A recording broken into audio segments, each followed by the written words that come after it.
Buenas noches. Esta es la quinta temporada de Desde el Exilio. Gracias por esperarnos, gracias por su paciencia. Les aseguramos que valdrá la pena. Vamos a iniciar este primer episodio de esta temporada así, directo. Vamos a escuchar entonces la exiliografía de nuestro primer invitado.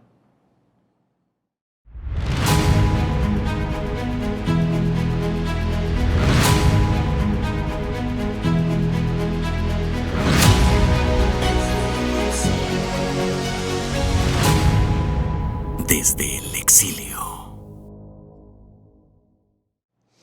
54 años pueden ser pocos o muchos años. Depende a qué se le esté midiendo. Para una roca, un pedazo de tierra, un río o una pintura, quizás no es nada. Pero para la vida de un hombre dedicado a esparcir y sembrar conocimiento en un aula, salir a campo abierto a buscar la historia y restos de nuestros ancestros, edificar recintos para mostrar descubrimientos, encontrar lugares místicos y enigmáticos para traerlos de ultratumba y ponerlos ante los ojos de distintas generaciones, es una hazaña, toda una vida completa. Las aportaciones que ha hecho el exiliado de hoy, no solo para la región, sino para el país, en el campo de la pedagogía, arqueología, antropología, cultura e historia, son invaluables, incalculables, grosos, abundantes. Ha escrito 13 libros, fundado 3 museos, ha hablado de historia, del arte, ética, civismo, relaciones humanas, oratoria, grabado y, claro, investigación y descubrimiento. En fin, lleva 78 años andando la tierra, aún activo en el aula, esposo, padre, abuelo y amigo. Un hombre que la historia eligió para contarnos sus secretos milenarios, su ADN y su entraña. Todos los que le conocemos y recibimos sus enseñanzas en algún punto de nuestra vida no podríamos estar más conformes con esa elección. Hoy nos acompaña Desde el Exilio el gran maestro Lombardo Ríos Ramírez. Maestro, bienvenido. Gracias por aceptar la plática. Estoy a su disposición, con mucho gusto, máxime cuando se trata de un exalumno. Para nosotros, tener exalumnos como tú, con éxito, con tantos sueños y con tanta dedicación a su trabajo, es para nosotros también un orgullo. Debe ser difícil recordar tantos alumnos que han pasado a través de sus conocimientos y de su aula, ¿no? Sí, son cientos, bastantes quizá miles, años, ¿no? 60 años que en este preciso mes de octubre, un 2 de octubre de 1961, empecé mi bautizo en el aula. ¿Recuerda ese primer día? Claro que sí, cómo no recordar aquella escuela hecha por los padres de familia, abajo Fibracel, a lo largo y arribita, las tablitas, parecía gallinero, y yo adentro, con mis pollitos y pollitas allí, dándoles clase, como no recordar a Flavia Guerra Lavalle, a Juan Tiznado, a Natalia Román, que quedó huérfana en mi primer año de clases. Bueno, tantas remembranzas. Tenía 18 años usted. 17, iba a cumplir 18. Pero uno a los 17 no sabe muchas cosas, ¿no, maestro? Así es. Usted iba aprendiendo con el tiempo, como todos, ¿verdad? Sí. Es una traslación de experiencias, de vivencias, con los propios maestros que uno tuvo, las estrategias didácticas que seguían para hacernos entender ese mundo de conocimientos que querían en aquellos tiempos los programas establecer. Bueno, pues nosotros no estábamos preparados para ser maestros. Imagínate que te lleguen los padres de familia a tu casa y le digan a tu papá: queremos llevarlo como maestro allí en una escuelita que estamos haciendo. Y yo irme para atrás, por allá detrás de un guayabo, a esconderme, todavía inseguro, y que vaya tu señor padre a traerte y a presentarte. Y en aquel tiempo, lo que el padre decía, pues Se hacía, ¿no? se hacía, ¿no? Y así empecé. Lo forzaron para la profesión de alguna manera, ¿no? No tanto forzado. Bueno, mi señor padre quería que fuese licenciado. Mi padre no era licenciado, pero era licenciado y quería que yo fuese licenciado. Me acuerdo cuando me llevó a la Ciudad de México y me presentó. Ahí estaba mi hermano mayor, Jacinto López Moreno, estaba mi padre, y me presentó a Vicente Lombardo Toledano. Se levantó aquel señor de su mesabanco, fue hacia mí, porque era el ídolo de mi papá, por eso me puso Lombardo. Y él quería que fuese licenciado, abogado, pues. Mi madre quería que fuese sacerdote. Mi hermano quería que fuese artista, cantante, barítono. Bueno, pero mi hermana Marta, a quien le agradezco, me lleva al aula. Ella era ya maestra en la Escuela Constitución de Ciudad Obregón, y allí es cuando sentí que ahí debía estar, allí en el aula, allí como estaba ella, enfrente de aquellos sus alumnos. Ahí sentí el espíritu del aula, ese espíritu del aula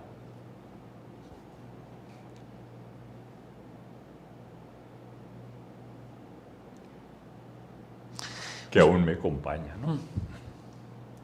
Usted es arqueólogo, es paleontólogo, es escritor, es maestro, es brujo, es mago. ¿Qué es usted, maestro? Pues no sé. Realmente tratar de decir que es uno. Bueno, mi certificación es ser maestro, ¿no? Porque estudié para ello. Posteriormente a iniciar mi historia docente, sin certificación, pero después ya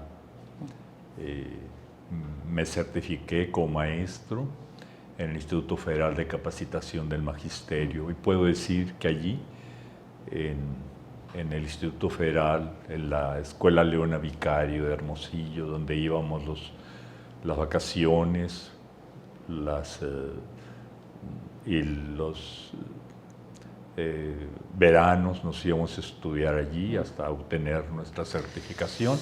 Pero como dice uno de mis exalumnos, uno es lo que hace, un literato. Orgulloso de él como me siento de ti.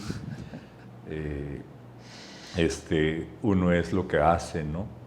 Y lo que le gusta hacer. Y lo primero que me gusta hacer es trabajar en el aula.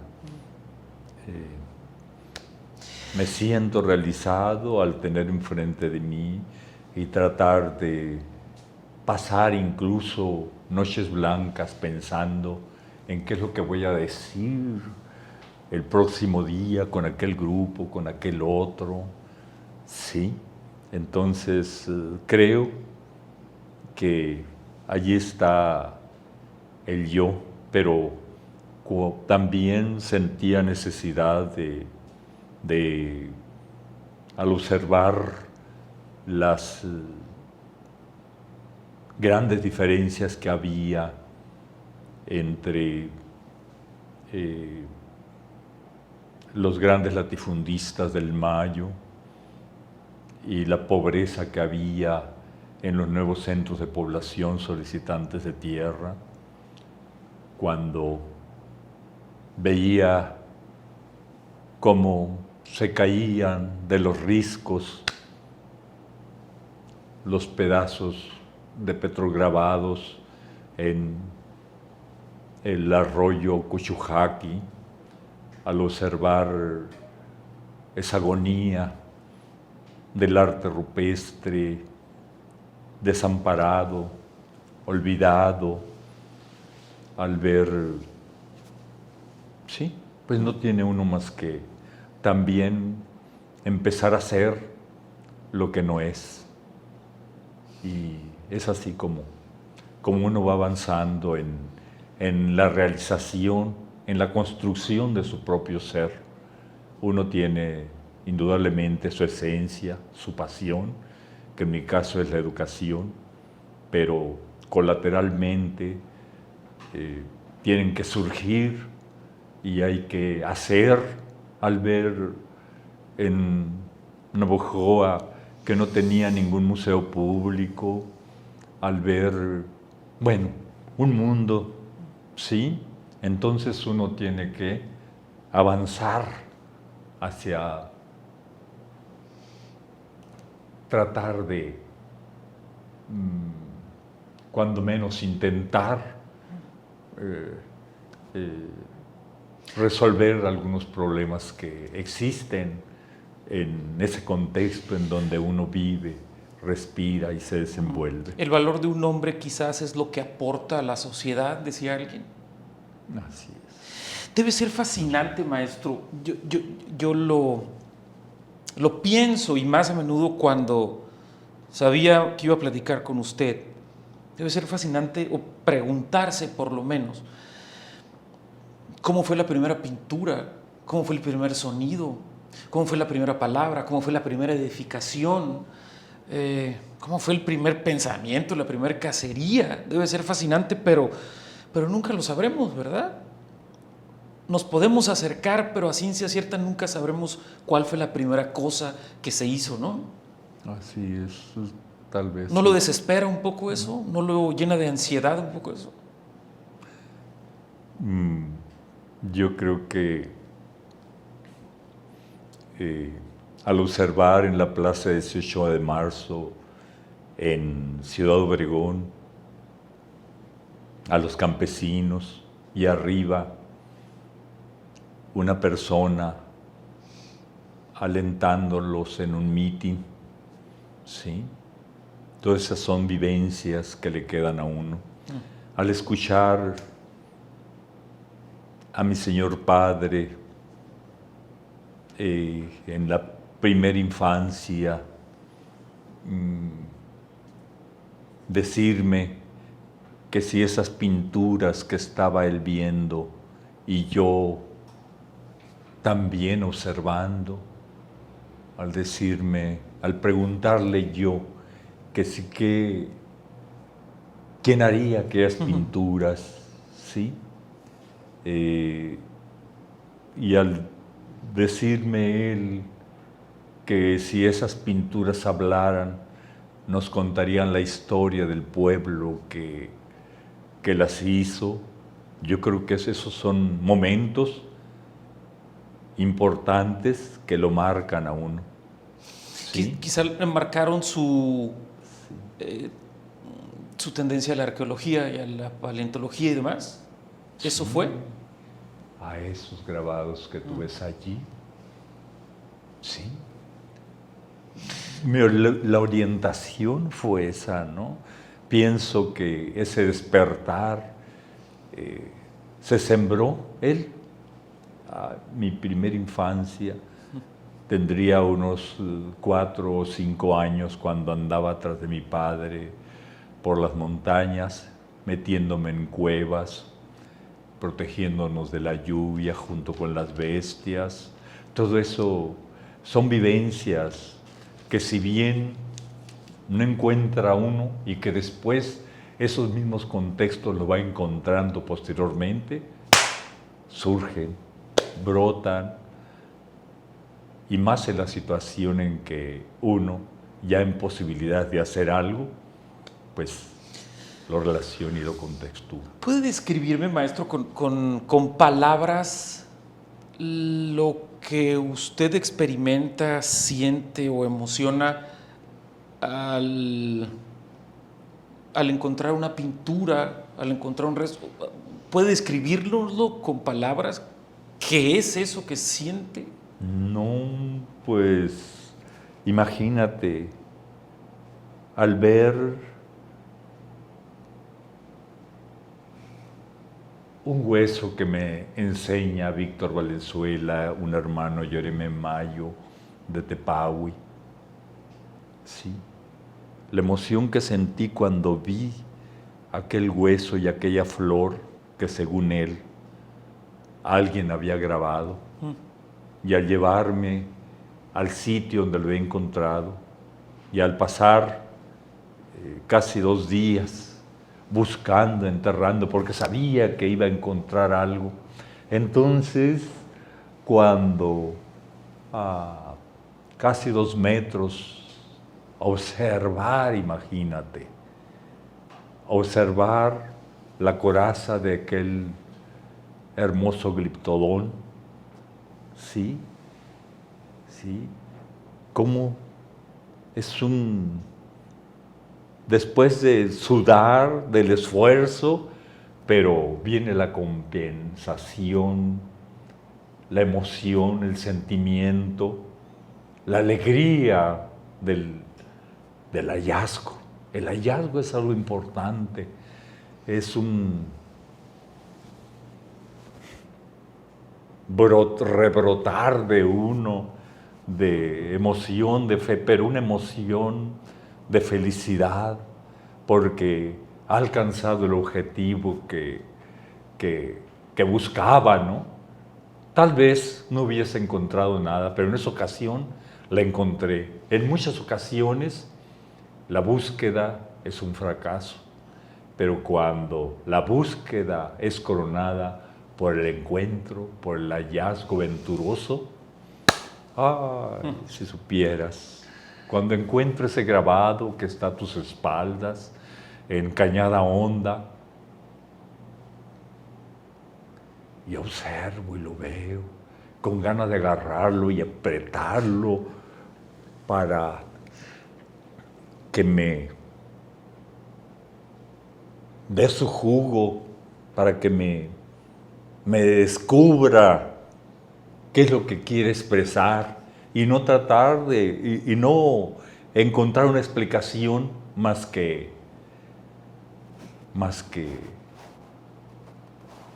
una expresión estética, una manifestación estética, un sentimiento espiritual y un goce, más bien que nada, un goce para ver eso, no saber qué significa, pero sentir que en esas líneas de esos diseños protomayos está algo con el cual nuestros ancestros quisieron expresar esa relación con este aún hermoso mundo que tenemos, y más en aquel hermoso mundo en el que ellos vivieron. A veces la tierra habla mucho más que las personas, ¿no? O nos hacen sentir cosas más fuertes que las personas, ¿verdad? La tierra nos grita, nos dice, las piedras nos hablan. ¿Y por qué no las escuchamos? ¿O por qué la mayoría de la gente no las quiere escuchar? Porque no veo que haya gente haciendo cola en los museos, por ejemplo, o en las bibliotecas. ¿Por qué? Porque existe un contexto que le impide descubrir de pronto y rápidamente, ¿sí? Pero pero llegará el momento. ¿Cuándo, llegará maestro? el momento. No sé cuándo, pero la vida es esperanza. Y uno debe de buscar que esa esperanza cristalice en realidad. No sé, este museo tiene, por ejemplo, 25 años que celebramos el pasado 21 de febrero, ¿sí? En aquellos primeros años, este lugar era una sala de lectura, sí, hace 25 años, hace 20, hace 18, 15, aquí estaba lleno, aquí donde estamos, pero la tecnología,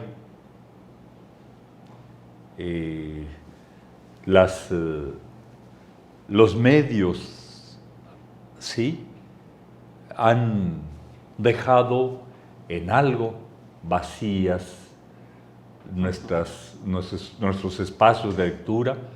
Tan es así que aunque todavía vienen y les prestamos libros, allí detrás de mí hay una biblioteca con más de 10,000 volúmenes, ¿sí? Aunque vienen y prestamos los libros y quisiéramos, y ahorita, no sé por qué, pero estoy haciendo una hemeroteca.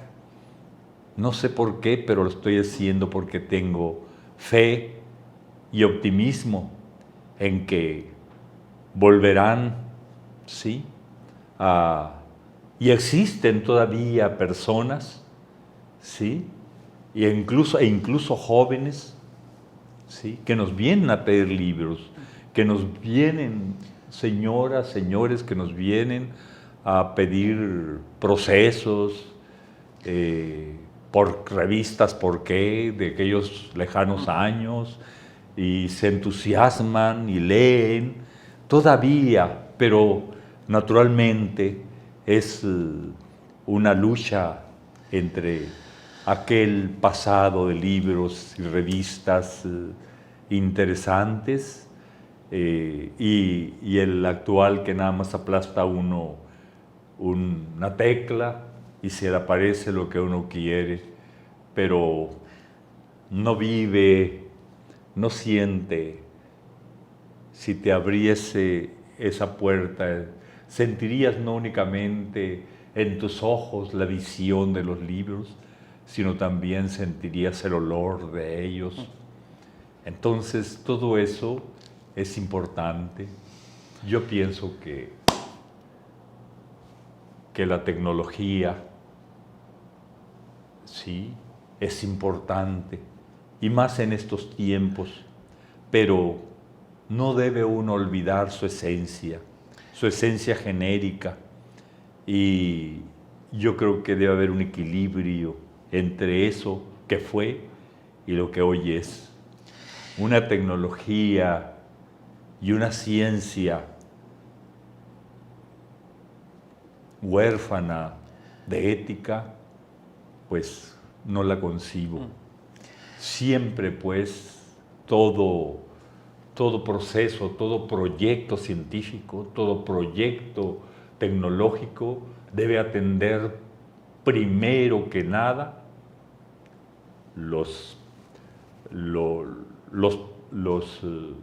que va a ocasionar, y en base a ese rumbo debe buscar el humanismo. Ya. Cuando el maestro habla, el alumno escucha. Voy a una pausa. Regreso con el gran maestro Lombardo Ríos.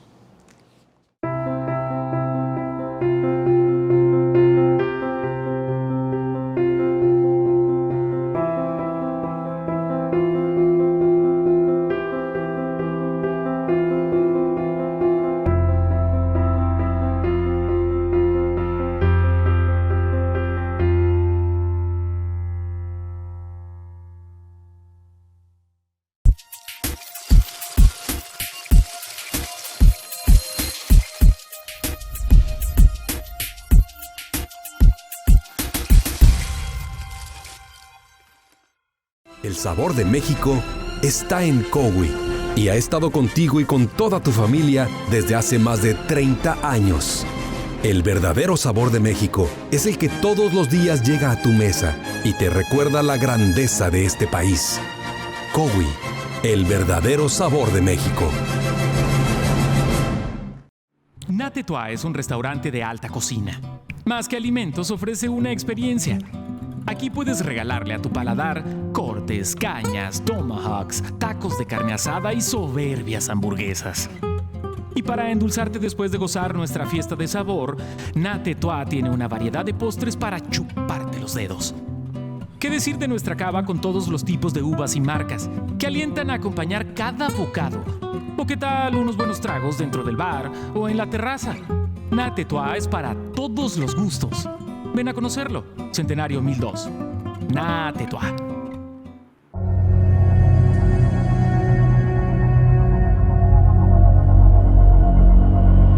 Desde el exilio.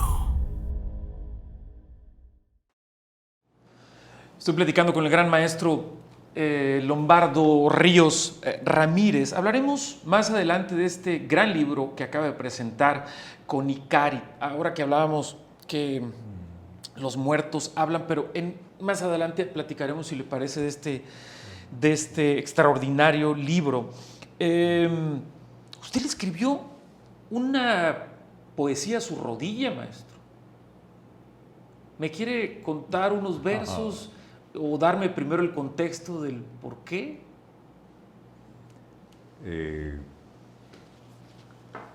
Mis rodillas, mis pies, mis extremidades, las amo. ¿Por qué?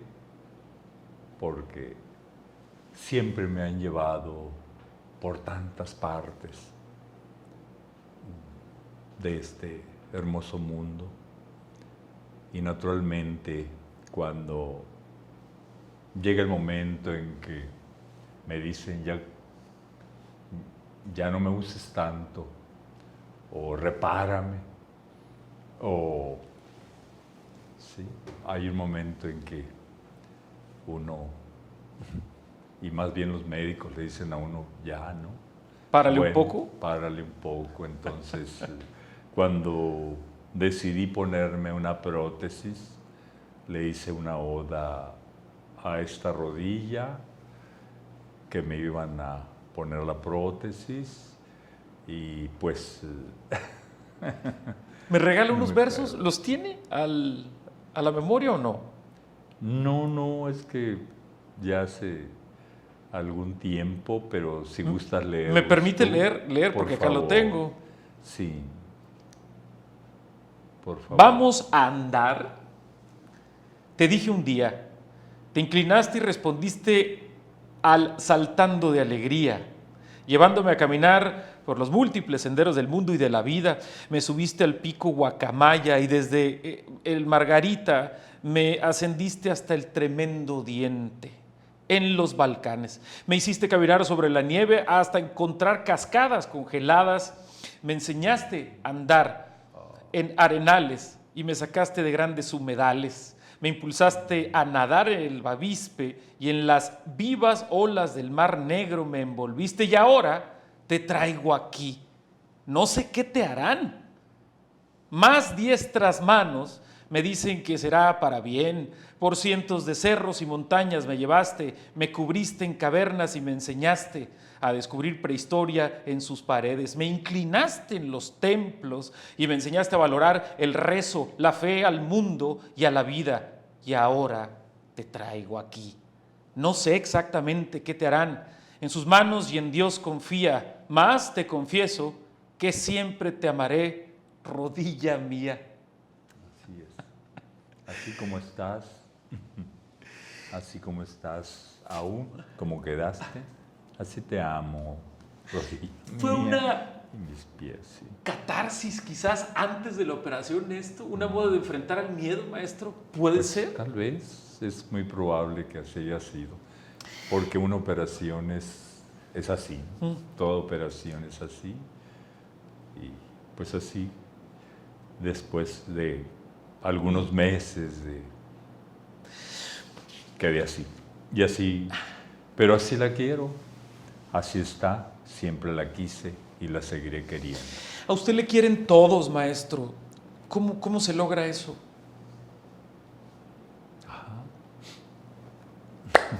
Queriendo. ¿Usted quiere a todos?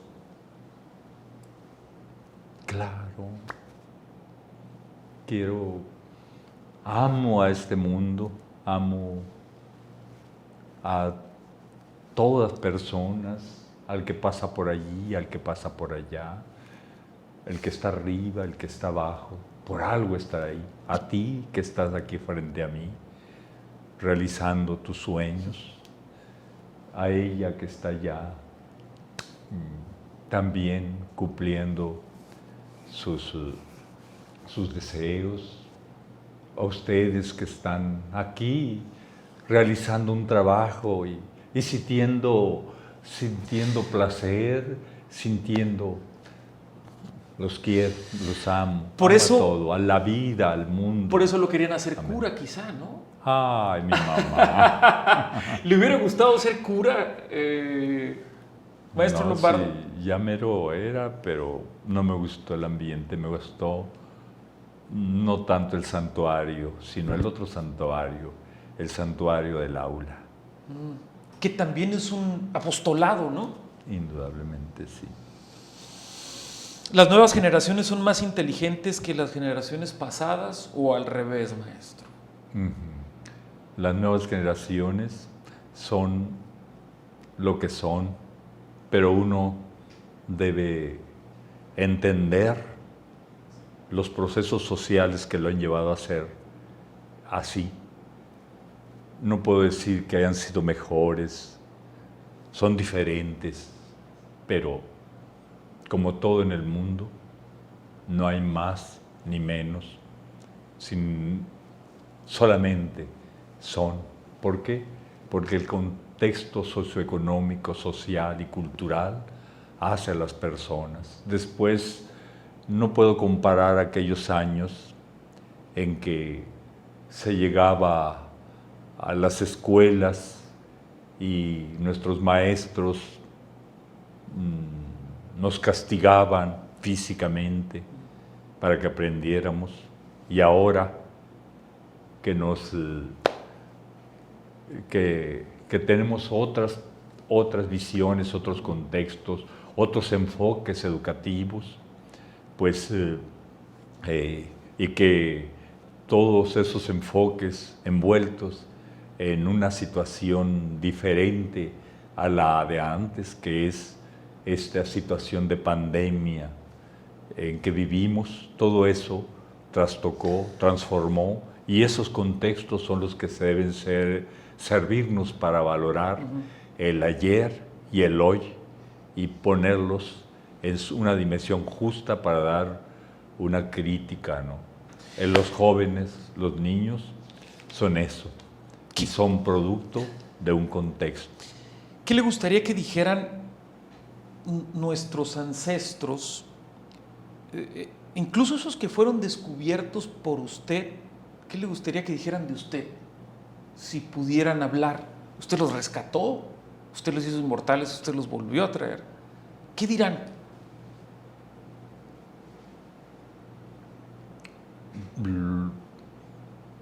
Si volvieran a...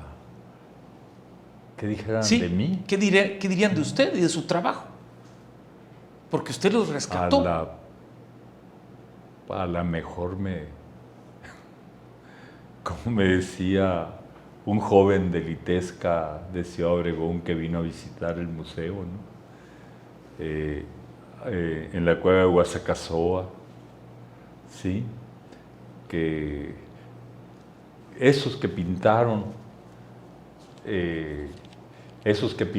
esas 7 figuras antropomorfas en la cueva de Guasacazoa, en la 6ª figura humana que está tendida, y el que está enfrente está agarrándolo de los cabellos y con su mano izquierda, y en su derecha tiene un mazo. ¿Sí? Los visitantes de hoy me dicen que es una escena de crueldad en la cual se está sacrificando, se sacrificaba en la prehistoria de esa manera. Y cuando ese joven de Litesca me dice, ¿esa es una pintura prehistórica? Yo le digo, sí, tendrá alrededor de unos 2.500, 3.000 años que fue hecha en la cueva original. Esta es una réplica. Entonces, ¿estamos viviendo en la prehistoria? Le dije, ¿por qué comentas eso? Porque allí, en la sexta figura, yo veo a un ucraniano y la séptima figura es un ruso. Tal vez, si nuestros antepasados volvieran,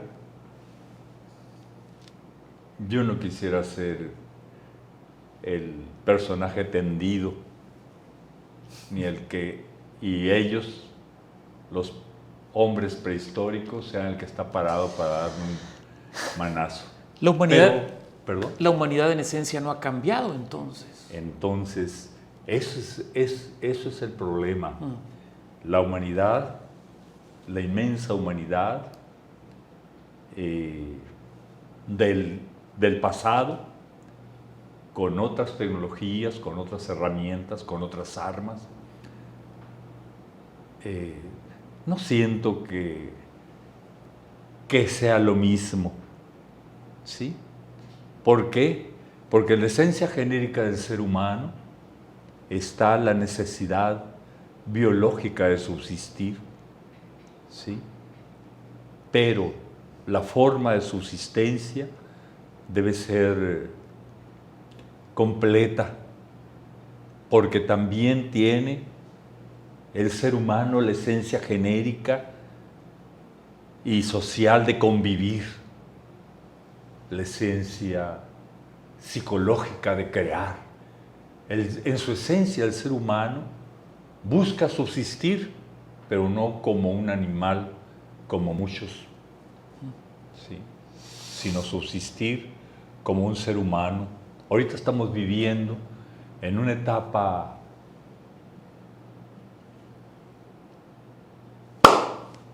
ahorita me llega a mi mente un grabado que me encontré a la orilla del arroyo Cuchujaqui.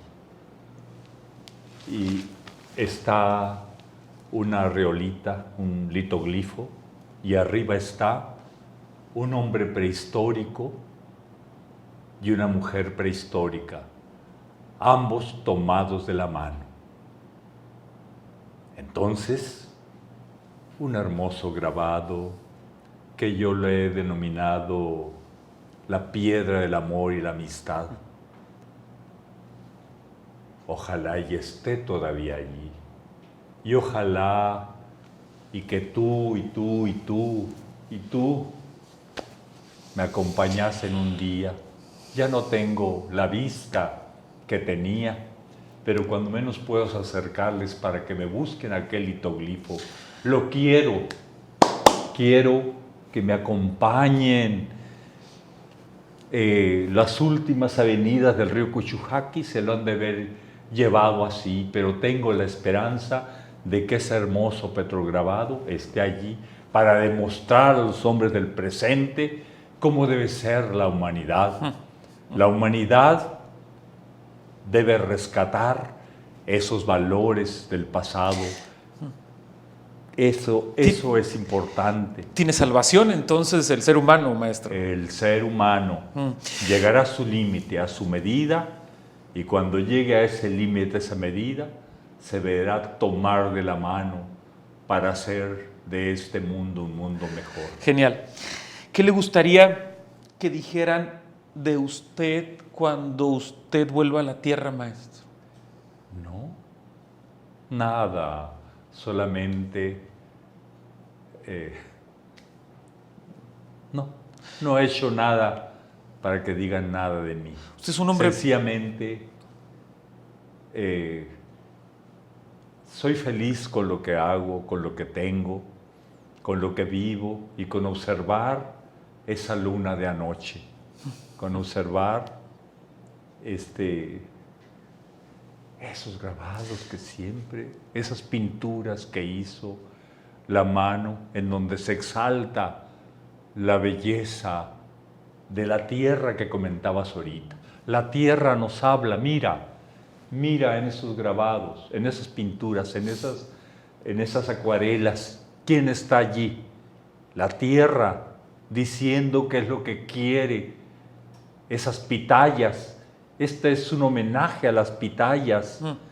Y nuestra tierra, de aquí, de nuestra región del Mayo, está hecha y nos grita, no nos habla, nos grita que eso es lo que quiere dar sin pedirnos ni una gota de agua. Genial. Ahora que habla de los hallazgos, maestro, ¿cuál es el hallazgo más antiguo que usted ha hecho? Y le iba a decir el más importante, pero todos son importantes. Pero el más antiguo, el que tiene más años, ¿y qué fue? Desde el punto de vista, los hallazgos, pues tal vez, pues yo creo que los hallazgos también deben,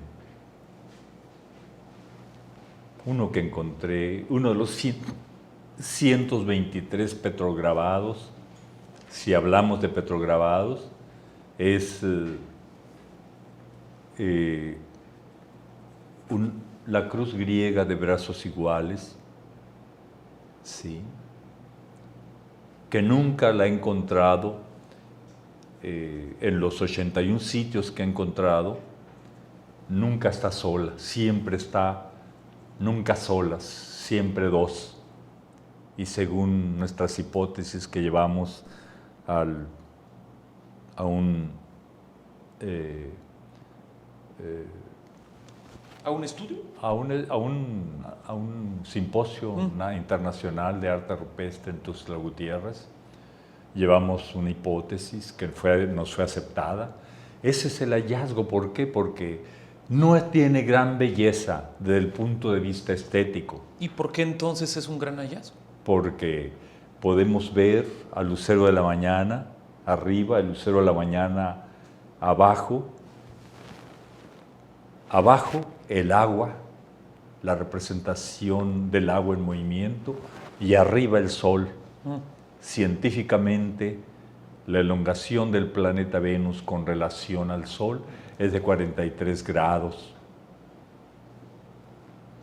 Y allí se demuestra que nuestros antepasados seguían perfectamente el movimiento de los astros. ¿Dónde lo encontró, maestro? Aquí en el municipio de Navojoa. ¿En qué parte?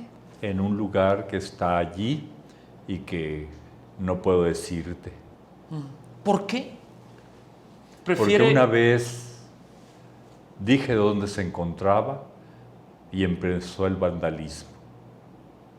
Hablemos de eso después de este corte, del vandalismo que quizás ha estropeado grandes hallazgos, grandes descubrimientos y ha achatado y agredido la historia, ¿cierto?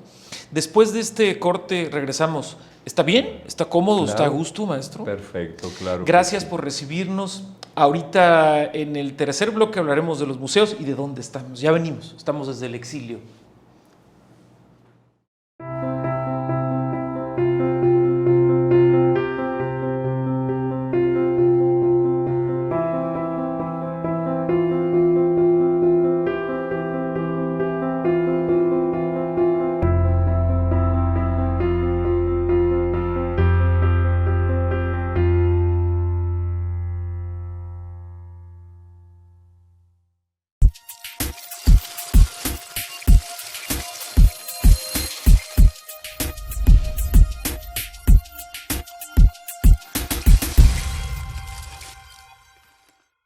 El sabor de México está en Cowi y ha estado contigo y con toda tu familia desde hace más de 30 años. El verdadero sabor de México es el que todos los días llega a tu mesa y te recuerda la grandeza de este país. Cowi, el verdadero sabor de México. Natetua es un restaurante de alta cocina. Más que alimentos, ofrece una experiencia. Aquí puedes regalarle a tu paladar cortes, cañas, tomahawks, tacos de carne asada y soberbias hamburguesas. Y para endulzarte después de gozar nuestra fiesta de sabor, Natetua tiene una variedad de postres para chuparte los dedos. ¿Qué decir de nuestra cava con todos los tipos de uvas y marcas que alientan a acompañar cada bocado? ¿O qué tal unos buenos tragos dentro del bar o en la terraza? Natetua es para todos los gustos. Ven a conocerlo. Centenario 1002. Natetua.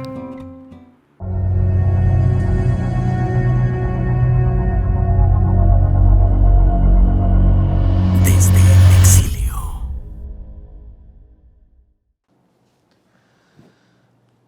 De regreso con ustedes Desde el Exilio. Estamos con el maestro, el profesor Lombardo Ríos Ramírez. El vandalismo ha causado daños irreparables a la historia de la humanidad. ¿Estoy exagerando, profesor? No. El vandalismo, pues, es una realidad en el contexto en el que me muevo del arte rupestre, los prejuicios, la valoración, la búsqueda, la ambición, pero también la ignorancia, pues ha causado bastantes daños en todos los sitios arqueológicos no únicamente de aquí, sino del mundo, ¿no? Perdón. Sí, le iba a preguntar, porque se me vino a la mente Tehuilibampo, ¿no? Pero no solamente este museo, sino los 3 museos que ha fundado usted, que ha hecho usted. ¿Podemos encontrar ahí a Lombardo Ríos Ramírez en los museos? ¿O no se trata de usted? No, lo que se puede encontrar allí, en este museo. ¿En dónde estamos? Y le puede decir a la gente cómo se llama y dónde estamos para que sepa. Estamos pues aquí en la sala de lectura, ahora de exposiciones temporales, porque ya casi no hay lectores. En el Museo Didáctico Comunitario UTESO, el primer museo público que soñamos en aquel tiempo en que Navajo estaba huérfano de estos espacios. ¿Qué podemos encontrar aquí? Podemos encontrar material fósil desde 10.000 años hasta 235 millones de años. Podemos encontrar pictografías de hace alrededor de 2.000 años, 2.500 a 3.000 años, petrograbados, sí, muchísimos petrograbados. Hemos encontrado en la región alrededor de 4.300 petrograbados. Aquí hay una muestra de toda esa gran muestra, y cuánto quedará aún por encontrar. A ustedes les corresponderá, a aquellos jóvenes que ahora nos escuchan, tendrán que caminar mucho para seguir aumentando esa muestra. Encontrarán lítica, es decir, instrumentos de piedra, más de 600 piezas de la cultura Huatabampo que se desarrolló en esta región hace 180, de acuerdo con los estudios, primero de Eldon Horson y más recientemente Ana María Álvarez Palma, se ubican en 180 años antes de Cristo. Aquí están para que ustedes vengan y los contemplen y vean cómo esos instrumentos que están viendo fueron hechos y usados en aquellos lejanos tiempos para satisfacer las necesidades concretas de subsistencia de aquellos tiempos. Eso es fascinante, ¿no? Encontrar algo, me decía, 235 millones de años ha encontrado manifestaciones y cosas importantes. Debe ser fascinante, ¿no? ¿Cómo no? Yo le pregunto, ¿por qué los ancestros, o por qué cree usted que los ancestros dibujaban o pintaban por una necesidad? Indudablemente, la necesidad psicológica de crear es desde el Homo neanderthalis hasta la fecha, ¿sí? Y desde antes, el ser humano actual se ubica, tiene sus raíces desde hace 2.500.000 años, surge la necesidad y evoluciona hasta el neandertales, que ya vio en su esencia, en su ADN, y ese ADN que se prolonga hasta nosotros, la necesidad psicológica de crear, sí, pero también la necesidad psicológica de comunicar, pero al no tener la posibilidad de una escritura, entonces tiene la necesidad de graficar su pensamiento. Y el arte rupestre, llámese pictografía o petrograbado, son los primeros intentos que tuvo el ser humano para sacar ese yo interior, esos pensamientos, sacarlos y darles una forma en este mundo tangible que él necesitaba.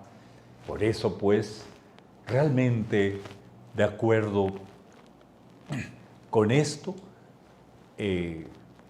esa necesidad surge y se manifiesta, y van a verlo en el arte rupestre que encontramos en las cuevas que hemos replicado, van a verlo allí.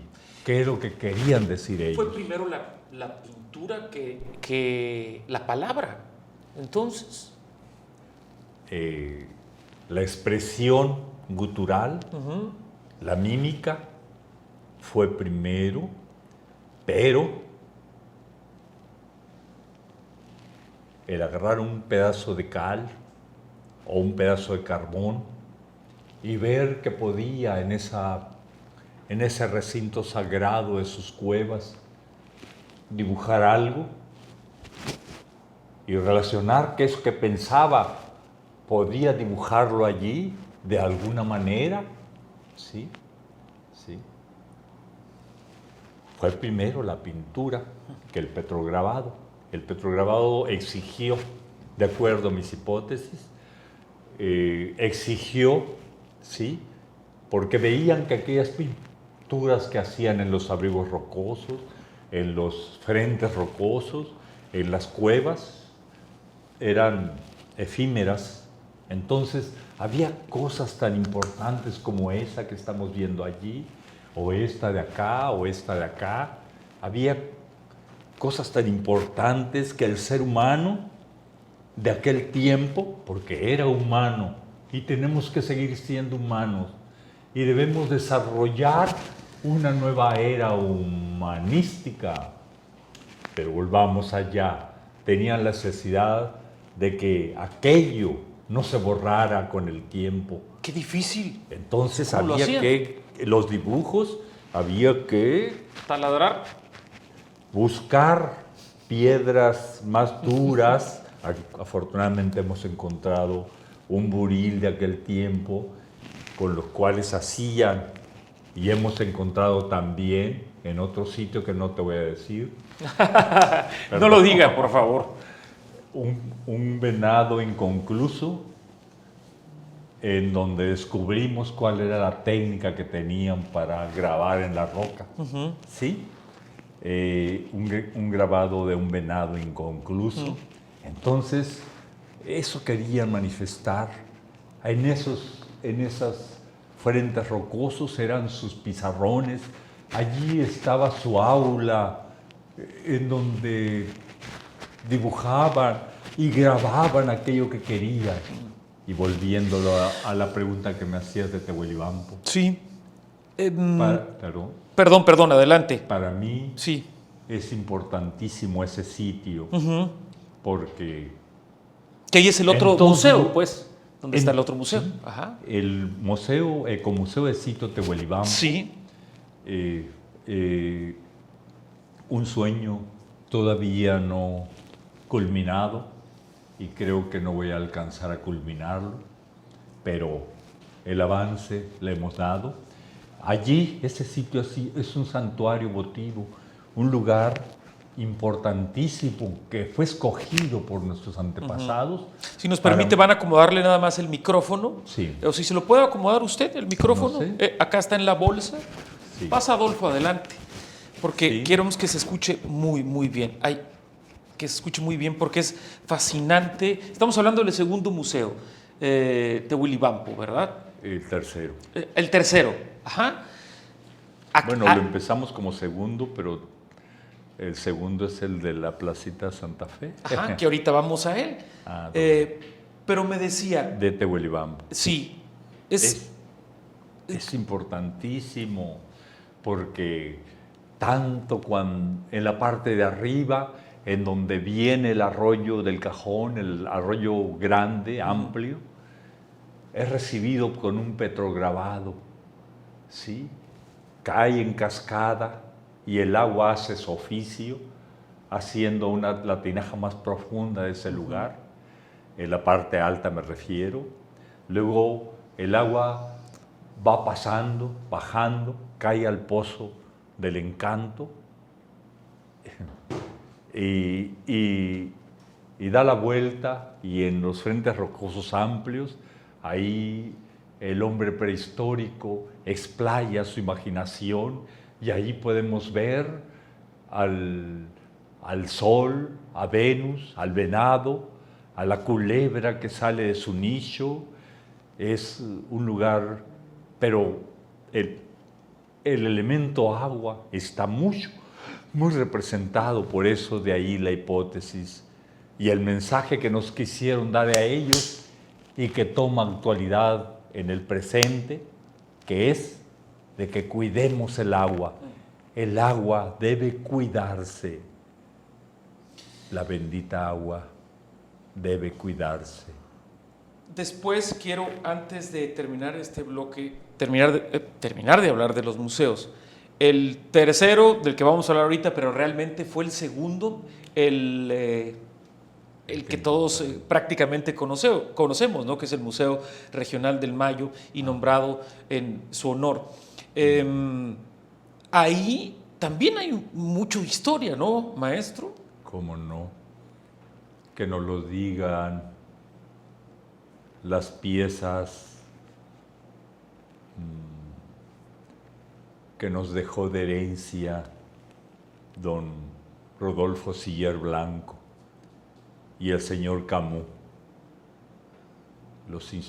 la lítica que nos dejaron ahí, que nos lo diga en la época colonial, el hallazgo de la loma de Masiaca, esas piezas con los moldes con los cuales los misioneros jesuitas reproducían las imágenes religiosas que les ayudaron a avanzar en el proceso de la conversión de los indígenas a la religión monoteísta, sí, pero que, bueno, habría mucho que hablar en cuanto a eso. ¿Qué podemos encontrar ahí? Encontramos también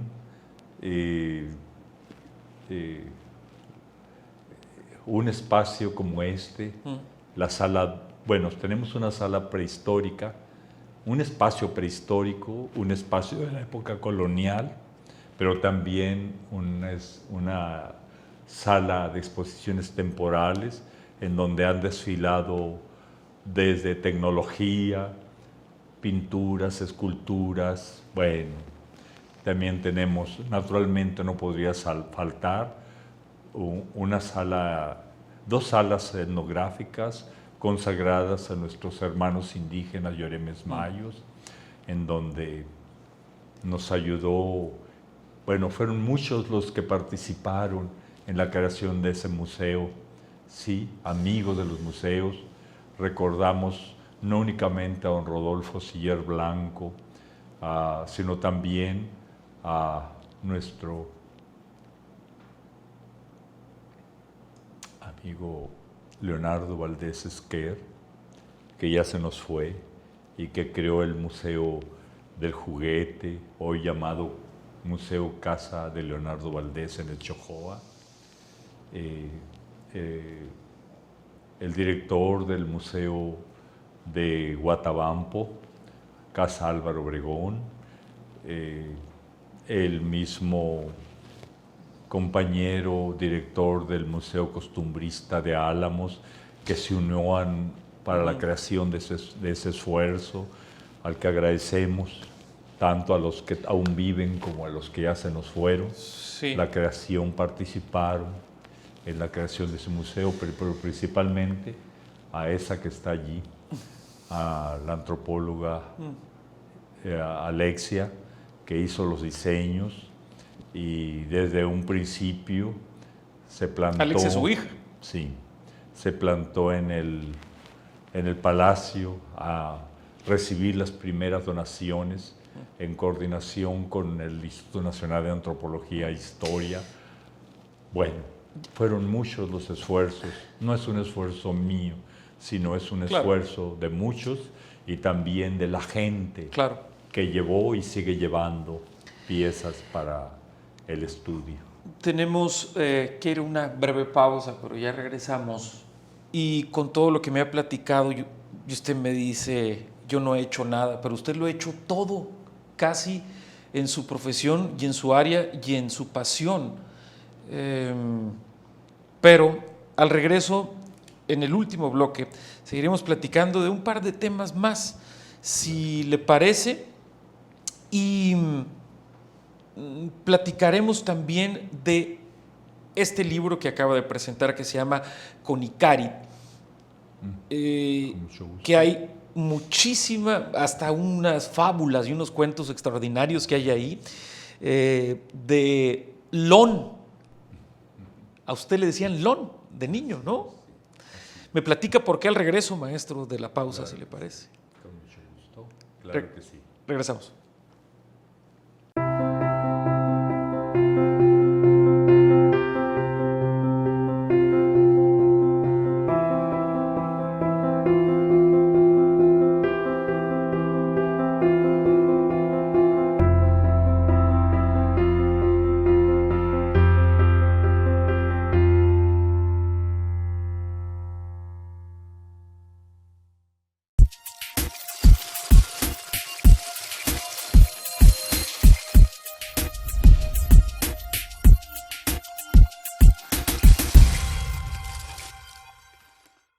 El sabor de México está en Cowi y ha estado contigo y con toda tu familia desde hace más de 30 años.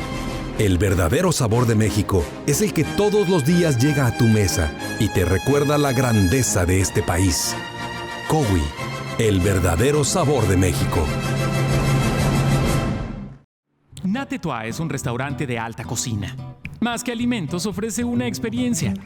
Aquí puedes regalarle a tu paladar cortes, cañas, tomahawks, tacos de carne asada y soberbias hamburguesas. Y para endulzarte después de gozar nuestra fiesta de sabor, Natetua tiene una variedad de postres para chuparte los dedos. ¿Qué decir de nuestra cava con todos los tipos de uvas y marcas que alientan a acompañar cada bocado? ¿O qué tal unos buenos tragos dentro del bar o en la terraza? Natetua es para todos los gustos. Ven a conocerlo. Centenario 1002. Na Tais-toi.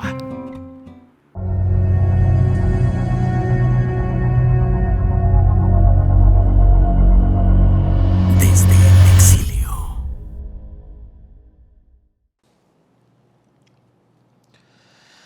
Estamos de vuelta desde el exilio con el gran Lombardo Ríos Ramírez.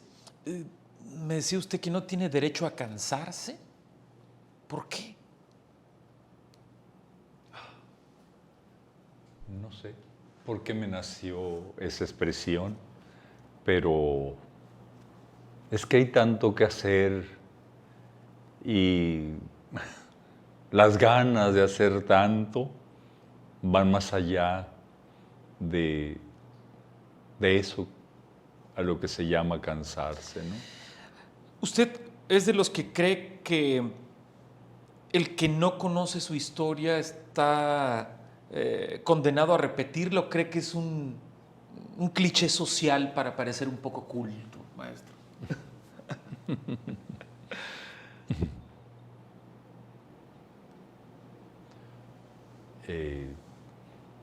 La historia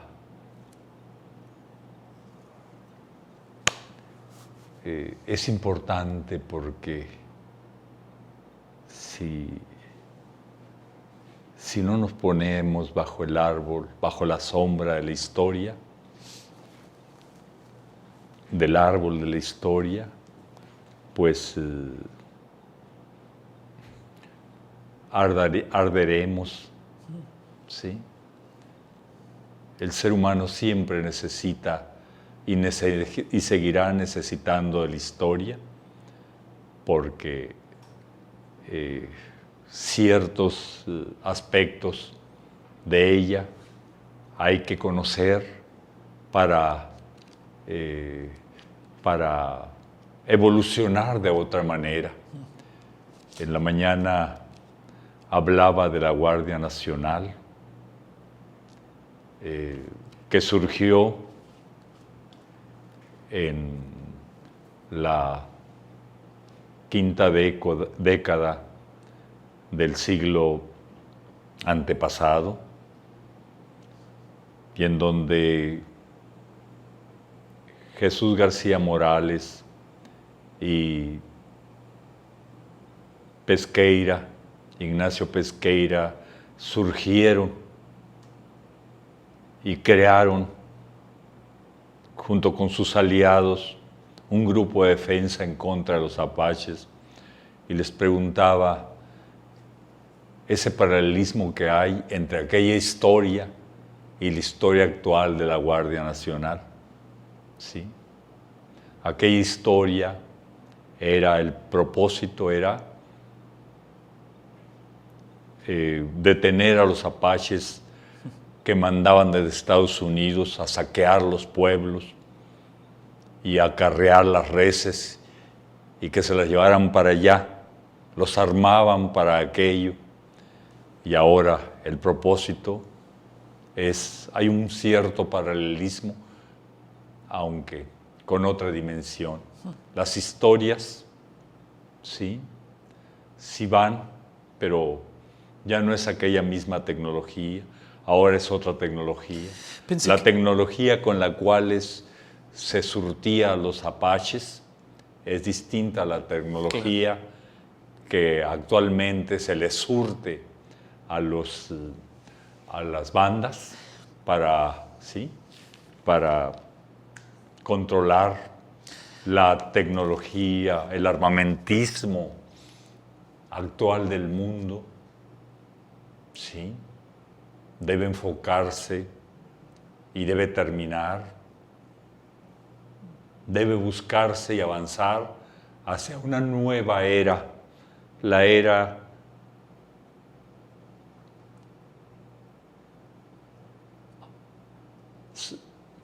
humanozoica. Dejemos a la cenozoica y avancemos hacia esa esencia que tenemos. No hemos concretado el humanismo.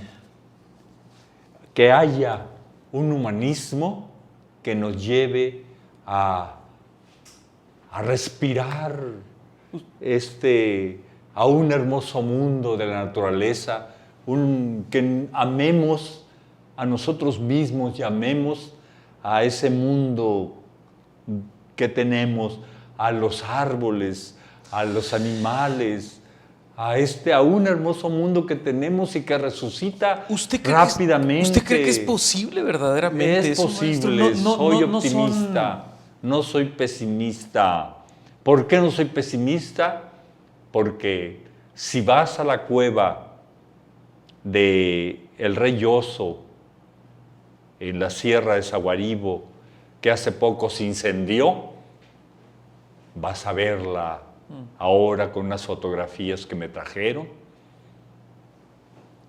que ha brotado nuevamente las cenizas de esos incendios, ha brotado nuevamente la vida. Si te subes a la huerta de los Urrea, en los picachos de la Sierra de Álamos, en donde hubo incendios, vas a ver cómo la naturaleza, con un poquito que le ayudemos, brota de nuevo. Y al ser humano, que actualmente están peleando en distintos espacios de este aún hermoso planeta Tierra, con un poquito de ayuda podemos recuperar y avanzar en ese humanismo, en esa hermandad que debe unirnos a los 7.500 millones de habitantes que estamos en este viaje por los infinitos rumbos del universo. Maestro, pensé que usted era apolítico, pero opinó de la Guardia Nacional, y yo supongo que ustedes lo habrán invitado infinidad de ocasiones, todos los partidos políticos de todos los colores, a participar en política como un candidato a la alcaldía, a la diputación. ¿Se vio alguna vez siendo alcalde, por ejemplo, de Navojoa? Porque usted es soñador, es positivo, es trabajador, no se cansa, todo el mundo lo quiere. Quizás hubiera ganado fácilmente y hubiéramos tenido una mejor ciudad. La mejor ciudad no lo hace el presidente, ni lo hacen los regidores, lo hace el pueblo. Y yo creo que trabajar en el fomento de la cultura, ¿sí?, en la educación, es la brújula que puede llevar a mejorar todos los contextos de una ciudad y un mundo. No es tanto, sí, una persona, sí, y entonces uno individualmente puede aportar desde su trinchera, desde la tuya, desde la mía, desde la trinchera de los demás, puede aportar para hacer de una ciudad una mejor ciudad, de un estado un mejor estado, de este mundo un mejor mundo. Me gusta la idea, pero en la investigación, en la arqueología, en la cultura, en el arte, en la paleontología, también hay corrupción, ¿verdad? ¿Perdón? También hay corrupción, ¿verdad? Claro que sí debe haber. Y de hecho... ¿Le ha tocado que se hayan frenado proyectos, cosas? Usted fue un hombre muy activo con los tarahumaras, ¿verdad? Usted llevó, para no decir toneladas, pero voy a decir cientos de kilos de ayuda, y muchas veces eso le hubiera correspondido a los gobiernos, ¿no? Pero bueno, replanteando la pregunta, hay corrupción dentro de todo este mundo también el que usted ha vivido y se ha dedicado, ¿cierto? En todos los rincones y en todos los espacios puede haber. ¿Por qué?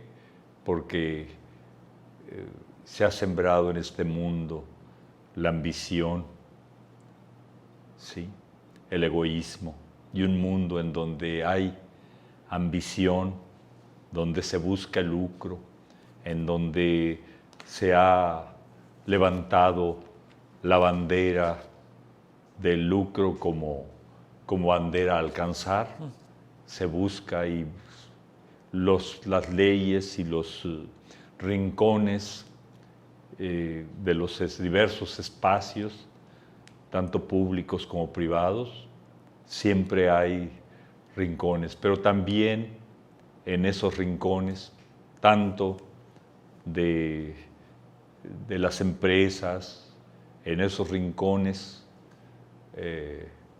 tal vez ocultos, se encuentra corrupción, pero también se encuentra gente que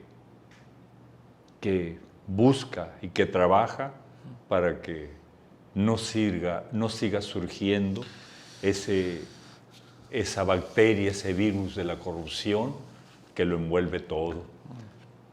Desde el momento en que surgen esos antivalores, surge también la posibilidad de que la corrupción exista, ¿no? Quisiera hablar con Lon, un poco con Lon.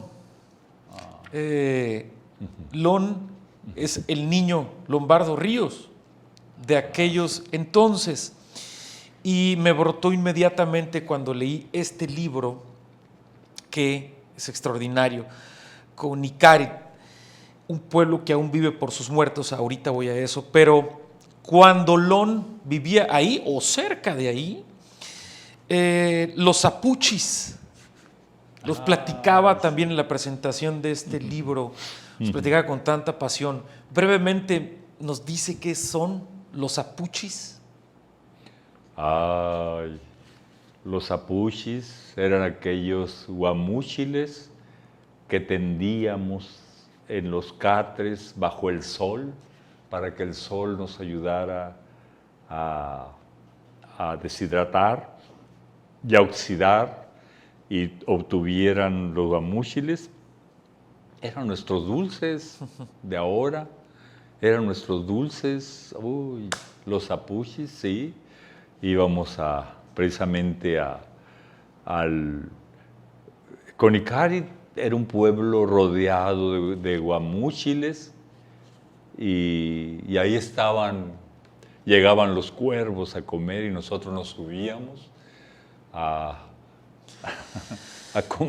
pelear con ellos para quitarle las roscas, hermosas roscas, gordas, rosas, para echarlos a nuestras bolsas y llevarlos a los catres, a convertirlos en sapuchis. Esos eran los dulces de Lon, ¿verdad? De Lon, claro. Bueno, y de sus amigos. Me quedan un par de minutos y no quiero desaprovechar esta oportunidad porque usted hizo grandes descubrimientos aquí, ¿no? En Conicarit descubrió templos, descubrió tumbas, descubrió tantas cosas. Y me llama la atención, bueno, todo el libro, pero específicamente, si me permite leer un fragmento del libro, Claro que dicen sí. también que allí siguen viviendo, que los han visto, que las redes que se les rompen a los pescadores, esto refiriéndose a la presa del Mocúzari, ¿verdad? Que las redes que se les rompen a los pescadores, que son los conicarim del agua quienes lo hacen. Hay otros que comentan que algunas vacas que se acercan a beber en la presa se hunden, como yo me hundí, refiriéndose al maestro, y nunca aparecen, y dicen que son ellos los que las jalan al fondo de la presa. Por eso lo puso un pueblo que aún vive por sus muertos. Usted encontró algo ahí. Me lo quiere resumir, le voy a pedir algo que es muy ingrato de mi parte, pero en un par de minutos. Pues el nombre de Conicarit y un pueblo que vive por sus muertos no es una creación mía, sino de uno de los amigos que iba conmigo en esa aventura cuando volvíamos del Mocúzari para acá. Conicarit está para ubicarnos geográficamente, Sí. es uno de los pueblos que había aledaños al Mocúzari, ¿cierto? Indudablemente, tengo un dicho, una frase que nació allí precisamente. Cada vez que nace una nueva presa, se ahoga un pueblo y se trastoca un ecosistema. Genial. Ese pueblo de Conicarit hermoso templo al que nos llevaba nuestra madre los domingos, ya no queda nada.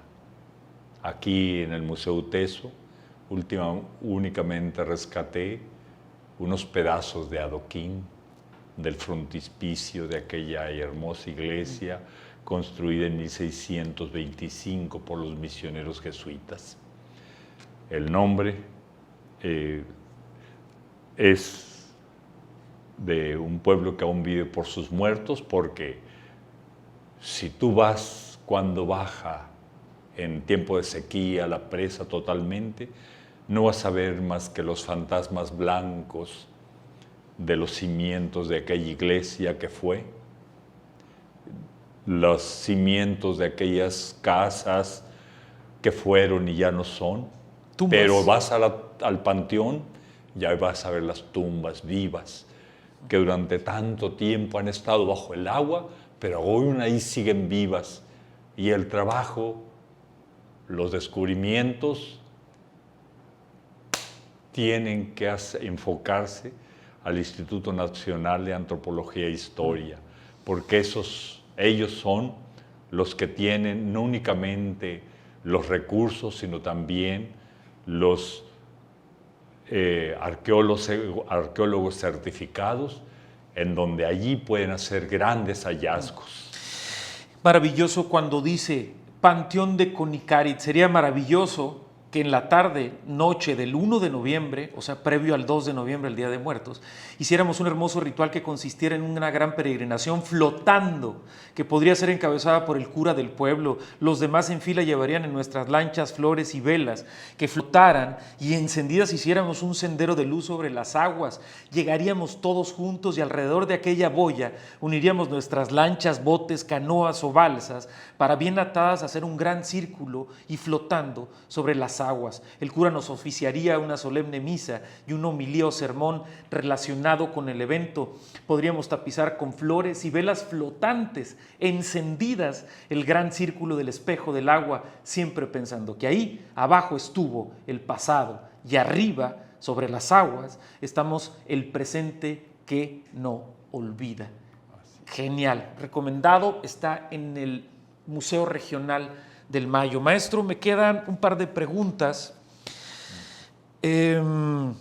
por esta ocasión, porque estas pláticas seguramente son interminables. ¿Qué le apasiona más, el campo o el aula? El aula sin paredes.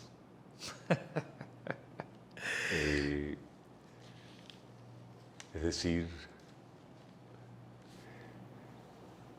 en el campo es donde tenemos que vivir el aula, y en el aula únicamente crear las condiciones propicias para hacer la retroalimentación del campo, porque en el campo, el trabajo de campo es el trabajo que realmente queda a nuestros alumnos. El trabajo de campo es el que hace que nuestros educandos se queden con el conocimiento. El aula es únicamente para retroalimentar lo que se debe vivir.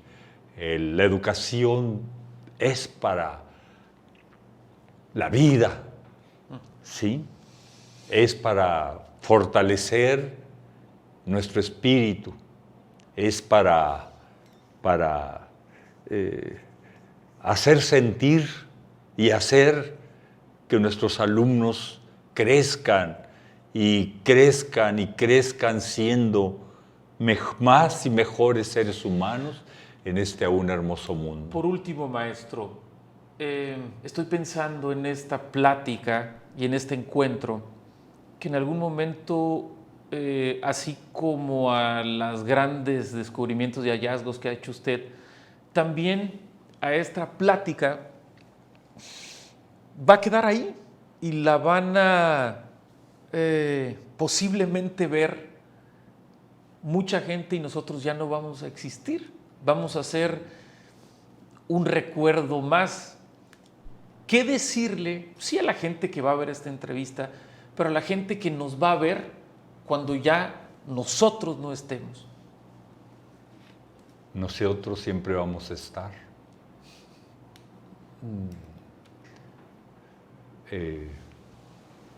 Únicamente nos vamos a transformar. La muerte total no existe. Sí. La vida siempre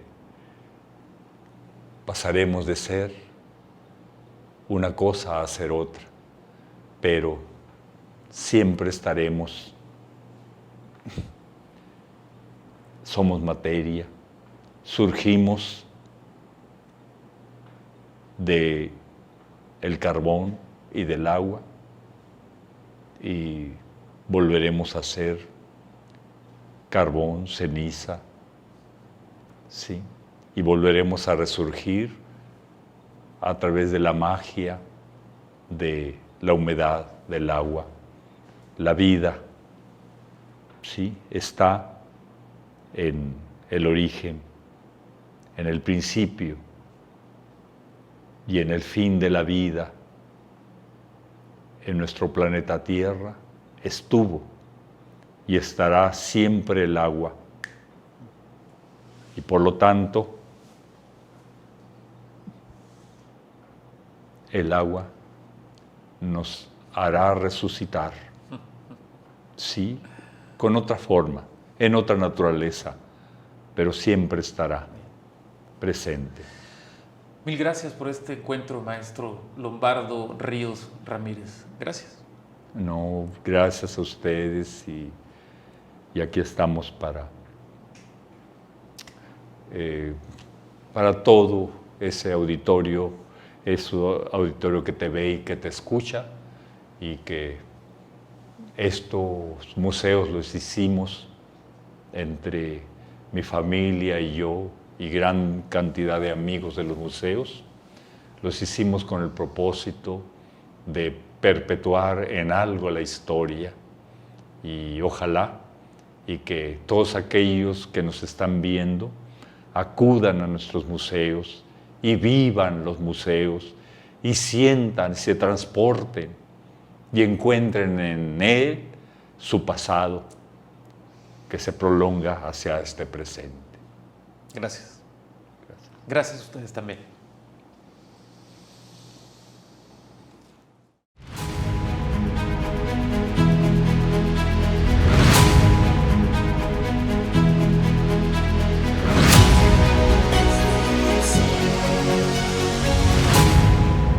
Desde el exilio.